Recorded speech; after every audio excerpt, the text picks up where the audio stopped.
اے اہل اسلام، اب اللہ اور اس کے رسول کی طرف سے ان مشرکوں سے جن سے تم نے عہد کر رکھا تھا بیزاری اور جنگ کی تیاری ہے۔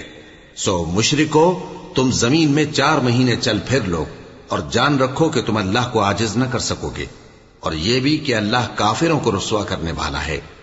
اور حج اکبر کے دن اللہ اور اس کے رسول کی طرف سے لوگوں کو آگاہ کیا جاتا ہے کہ اللہ مشرکوں سے بیزار ہے اور اس کا رسول بھی۔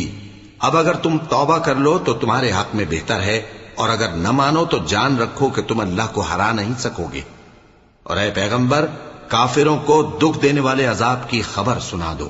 البتہ جن مشرکوں کے ساتھ تم نے عہد کیا ہو اور انہوں نے تمہارا کسی طرح کا قصور نہ کیا ہو اور نہ تمہارے مقابلے میں کسی کی مدد کی ہو، تو جس مدت تک ان کے ساتھ عہد کیا ہو اسے پورا کرو کہ اللہ پرہیزگاروں کو دوست رکھتا ہے۔ پس جب عزت کے مہینے گزر جائیں تو مشرک